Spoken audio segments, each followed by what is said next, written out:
noneho ikintu kirenze kuri no vaseline ngo iyo umuntu ayisiga ku kibuno ngo ikibuno kirabustinga, ikibuno kiba kinini ngo n'amata yakaza. Noneho ikindi kintu cyanyomeje uno ukuntu yisiga ku mabere, amabere yaguye akongera ngo akabyuka, ariko ntago abyukamo neza.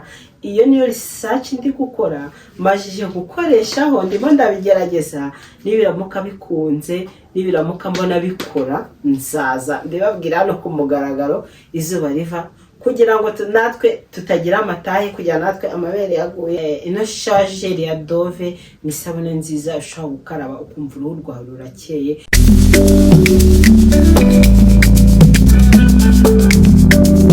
Ikaze ku gicumbi cy'ubwiza n'ibiri mushya cyane. Nge nitwa Cyusa Edos. Ni ukunda kwambara neza, ni ukunda gusa neza, ikigeretse kuri ibyo ukaba ukunda gukorera amafaranga, ndagushishikariza kuri subscribe warangiza ugakanda kuri ako kazogera kari kurande, kugira ngo igihe cyose na uploadinze video zajye ubona aka notification.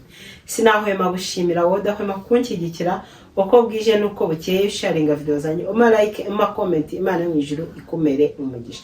Guys, nizere ko mumeze neza, nanjye meze neza of course, kandi nawe utameze neza Imana mu ijuru ikorohereze, Imana yo mu ijuru iguhe kumera neza. Umunsi rero tugiye kuganira ku bintu navuga ngo tugiye kuganira kuri product maze iminsi ngerageza, maze iminsi nkoresha, kandi murabizi ko ikintu cyiza nabonye nge sinakihereranya, kandi ku mafaranga yawe makeya ushaka kugira uruhu rwiza, ushaka kugira uruhu rworoshye. Umunsi tugiye kuvuga ku ruhu rworoshye kandi ku mafaranga yawe makeya, kandi ku bintu bihendutse biri available ahantu hariho hose. Mana yanjye nujye kure rero, ndaje dutangira video yacu. Guys, rero nkuko wabibonye kuri title cyangwa wabyumvishe muri introduction, tugiye kuganira kuri product z'amafaranga makeya wabona ahantu hariho hose zituma uruhu rworoha cyangwa ugahumura. Izi product zituma uhumura, kandi pe ntago zisaba ibintu byinshi cyane ngo wagiye hano ngo wagiye oya. Na wa muntu udashobora kubona parfait cyangwa udashobora kubona dodora zagufasha mu guhumura kwawe, mu kugira uruhu rwawe rwiza rworoshye. Rero mperuka gukora unboxing y'udukoresho nagiye nongera muri skin care routine yanjye. Ndavuga ati byibuza reka manze nzikoreshe, nimara kuzikoresha nzaze hano nzibabwire. Ushoboye kuzigura azigure, utabishoboye nawe Imana izamuha ubushobozi, kuko turi hano turi abadamu dushaka kuba icyitegererezo, turi hano turi abadamu dushaka kuba mbese muri rusange abadamu abasirimu, kandi twakoresheje ibintu by'amafaranga makeya cyane. Rero nazindi product ni product ya Dove pe, reka no kutinda mu magambo. Product ya Dove najyaga nyisuzugura nkabatsu, ira product nzayikoresha, ira product nkabona kuri TikTok, umuntu ba kuri TikTok cyane, ngira ngo ujye ubona ukuntu barayamamaza pe. Musi umwe shawageri yanjye irashira, ndavuga ati ubundi wazagerageza Dove hareba koko ibyo bayivugaho nimba ari byo. Rero uyu munsi tugiye kuvuga kuri product enye zonyine. Tugiye kuvuga kuri chargeur ya Dove, tuvuge ku isabune ya Dove, tuvuge kuri vaseline gikoto, tuvuge no kuri oil yariyo yose. Ushaka gukoresha Palmaris, ushaka gukoresha vaseline, ushaka kugira ute vaseline. Rero nge naguze nayo nshaka kugerageza kujya nzayibabwire, ntago ndayitangira navuze oya kwaba ari ugusesagura, reka mbanze mare ino Palmaris narinde gukoresha. Izo rero nizo product tugiye kuvugaho uko arenye, ndagenda nyivugaho mu buryo bugiye butandukanye n'uburyo ngiye nyikoresha, kugira ngo imbyarire umusaruro, kugira ngo nyine icyo nje hano uyu munsi nje kubabwira kibe, kugira ngo kibe. Ushaka kuvuga ati nzajya mbanza isabune ya shawageri mbere y'isabune ya Dove, ariko nge uburyo mbikoresha step enye nkoresha muri douche, kugira ngo uruhu rwanjye rworohe, kandi ikindi ugahumura pe. Iyo uvuye muri iyo douche umajije koga isabune ya Dove, yaba shawageri yayo yaba n'isabune isanzwe, Mana yanjye umuntu wese aravuga ati uyu muntu ni umusirimu, urahumura ugira ute. Rero reka dutangire na product ya mbere nkoresha kugira ngo mbashe guhumura no kugira uruhu rworoshye pe. Najyaga nyipinga nkava su Dove ni isabune umuntu yakoresha akagira uruhu rworoshye, kubera ko shawajeri nyinshi zituma umuntu agira uruhu rworoshye zirahenze cyane, zirahenze, ariko byibuza Dove ipfa kugeragezamo, kandi nasanze ari product nziza. Nta muntu ndi kwamamariza ngo Dove nta nubwo nzi nyirayo, ariko murabizi ko ikintu kiba cyankoreye nanjye mba ngomba kuza nkakibabwira. Rero tudatinze kaduhere ku isabune ya mbere, isabune isanzwe ya Dove. Ntago nyifite hano, ariko ndagenda bashyiraho amafoto, kuko ubushize nayikoreye unboxing ndayikaraba, ntabwo najya kuzana product save of course, ariko isabune ya Dove ni nziza pe. Isabune ya Dove ni ya sabune ukaraba ukumva irahumura, warangiza ugakaraba ukumva umwanda wose ugushizeho. Isabune ya Dove ni ya sabune ukaraba ukaba utakenera bya bindi twavuga ngo byibuza ngo kugira ngo ugire uruhu rworoshye ugomba gukoresha wenda inoza scrub ya body. Oya, isabune ya Dove urayikaraba ukumva neza bose wari ufite ugushize. Noneho ikindi kintu kirenze ku isabune ya Dove, irahumura pe, irahumura, irareta. ushobora kuyikaraba muri abantu barenze 3 ikabamaza icyumweru. Nk'ubu ngeyo naguze igura amafaranga 2500 muri Tedemiri, niko nayiguze. Nk'ubu ngeyo naguze tuyoga turi abantu 3 kandi saa 6 na nijoro, kandi iracyahari. Cyakoza byibuza nko mu cyumweru gitaha nagura indi. Rero mwumva ko isabune ya Dove ni isabune nziza, umuntu uyishaka azayigerageza. Ushaka kugura iri mu gikarito inyuma kirimo bleu foncé, cyangwa ukagura iyi ngiri mu gikarito cya pink. Zose zihumura bitandukanye, wowe biterwa n'impumuro wowe ushaka, ariko ndayibatuye ni isabune ihumura pe, ni isabune ihumura, ni isabune wowe ukumva ico byose rigushizeho. Iyindi sabune, iyo maje gukaraba isabune ndoga rwa rufuro rwose rukanshiraho, narangiza nkakoresha shawajeri ya Dove. Shawajeri ya Dove rero iri mu mpumuro zigiye zitandukanye. Iyi nafashe nikozwe muri lavanda oil na rosemary. Iyi ikozwe muri lavanda, ubwo ni indabo zitwa lavanda na rosemary. Rosemary murayizi teye romari. Iyi rero ni kumeza, ariko irahumura, ntago ari ukubabeshya, sinzi ko ndayibeshya. Iyi handitseho lavanda oil and rosemary extra. Rero dore nuko ibimeze. Noneho subu mwabona ahantu igeze pe, byanga bikunda igeze nkaha ngaha. Rero ino sabune ni nziza pe, irahumura. Kanye nigire gutyo kugira muyibone muzayigure. Irahumura, ihumura neza. Reka nicare mbabwire ibyo. Rero ino sabune ya Dove ni nziza, reka mbabwire. Ariko ntarajya ku isabune ya Dove ya indi ya mbere ushaka kwikaraba no mu maso nta kibazo, ariko ishawajeri ntabwo ikaraba mu maso, niyo ku mubiri. Noneho mana ikintu kirenze, iyo umaje kwikaraba wumva uruhu rwawe rworoshye. Nicyo kintu cya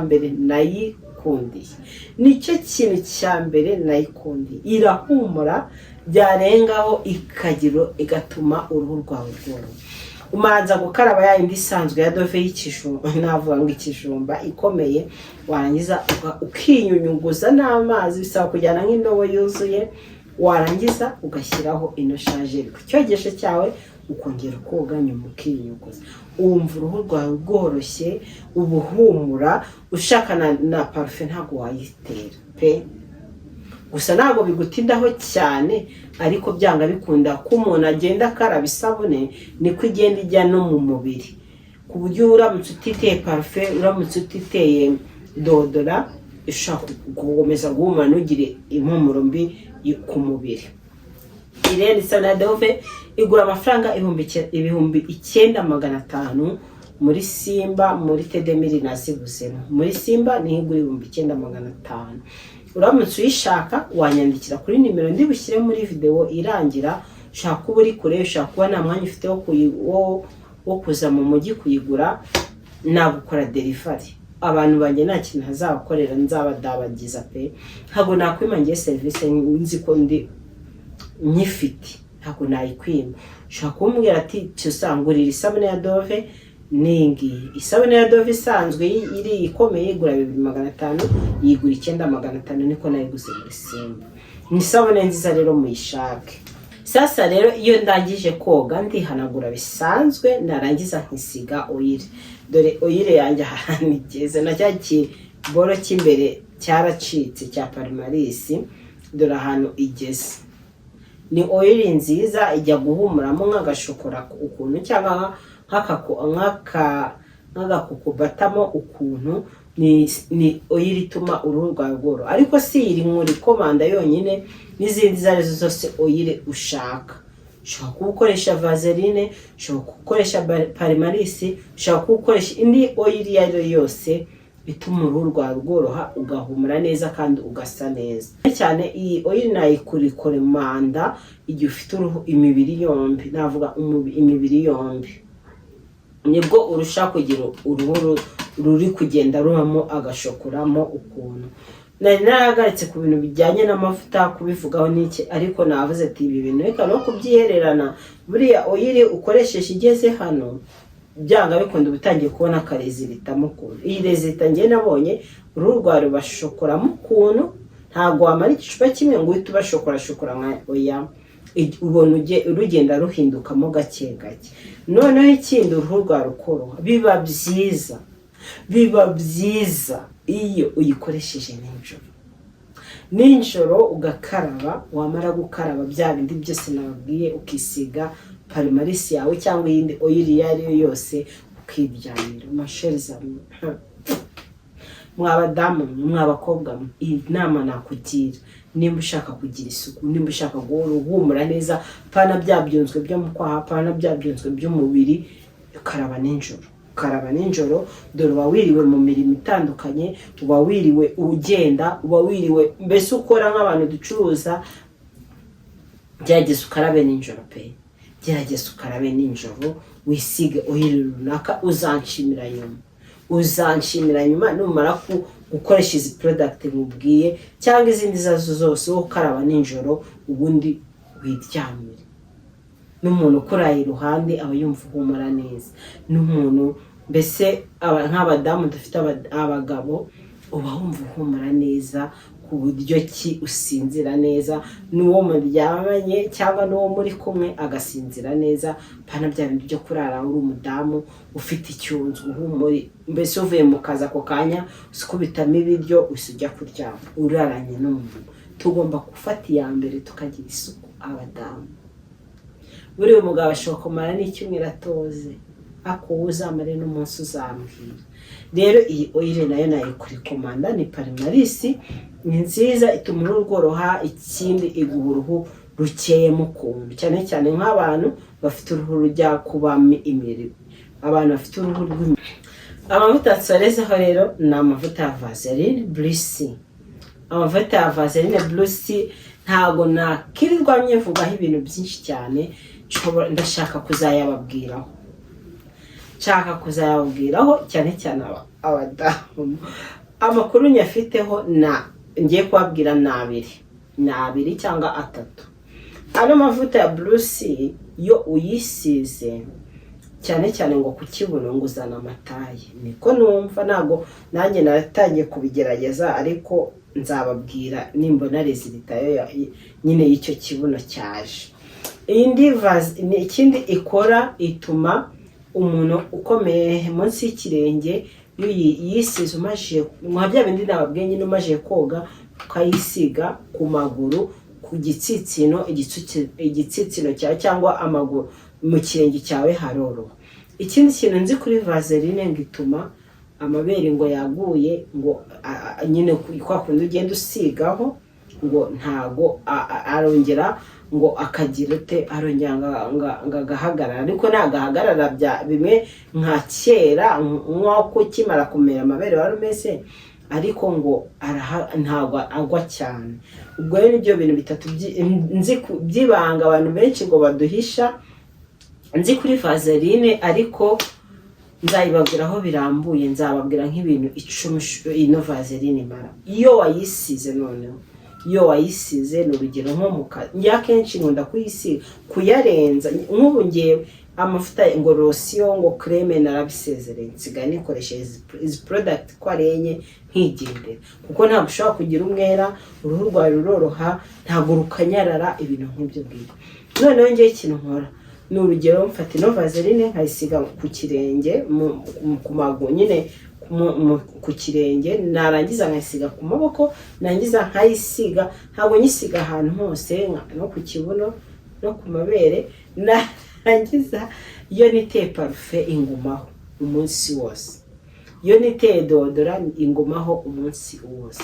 Ino vaseline ni umuti. Noneho ikirenze kuri ibyo, iyo nigiriye kwiryamira mfata aka vaseline gatoya nkakubita ku munwa, ubundi nkiryamira, mbyuka iminwa yanjye isa neza. Namwe murabyumva, mbyuka iminwa yanjye isa neza, yoroshye ku buryo ki.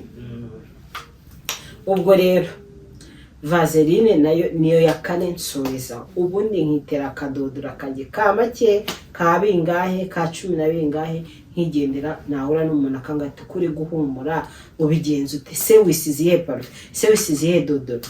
Nkamuga ati ni ibi bintu bine nkoresha. Nanze kubyerana, ndafatireka nze kubibabwire, muri abantu banjye, namwe muhumure ku mafaranga yanyu make.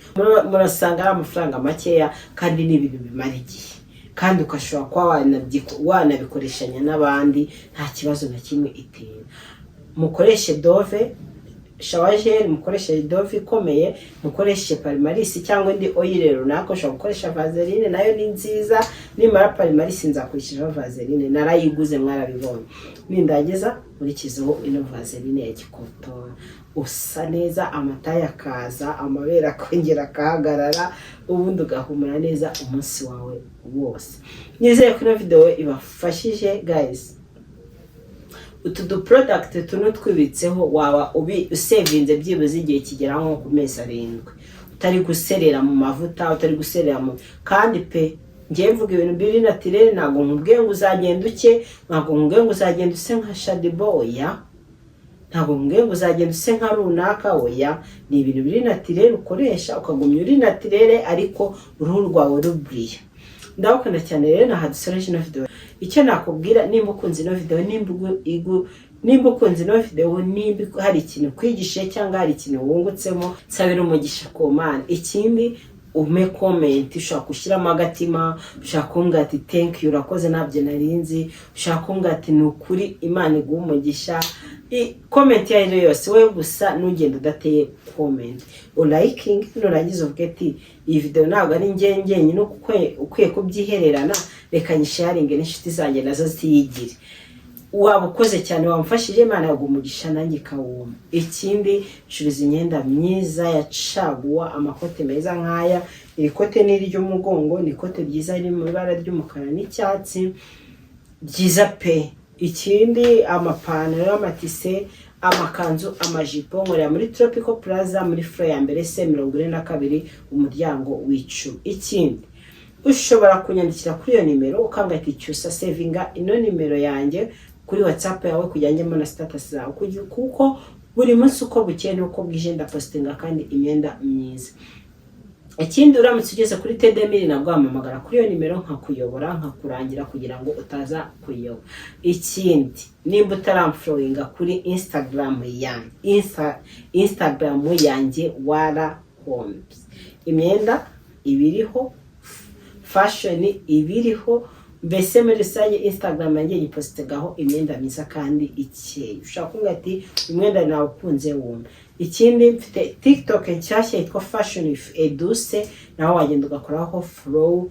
Iyo video na postinze kuri iyo TikTok, amafoto yayo nyapostinga kuri Instagram, kandi kuri Instagram yanjye byibuza postingaho inshuro 3 mu cyumweru, na TikTok yanjye postingaho inshuro 3 mu cyumweru. Mfite indido TikTok rero yewe ucuruza bisanzwe postingaho imyenda, nayo ni Cyusa Eduse nk'ibisanzwe. Instagram ni Cyusa Eduse, indi TikTok ni Fashion with Eduse. Mugende mu following, Imana irabaha umugisha kandi nanjye wome munera courage zo gukora, ntabafite ntaho nabandi pe. Imana ibamere umugisha abantu musharinga, Imana imere umugisha abantu mungurira mukanzanira n'abandi, kandi namwe mutarabona amafaranga Imana mwishuri barebe icyoroshye ekure ubukene mu mifuka yanyu ibahe amafaranga. Mbasabiye umugisha, namwe mujye munsabira umugisha muri comment munasharinga. Ndabakunda cyane rero na next video. Bye.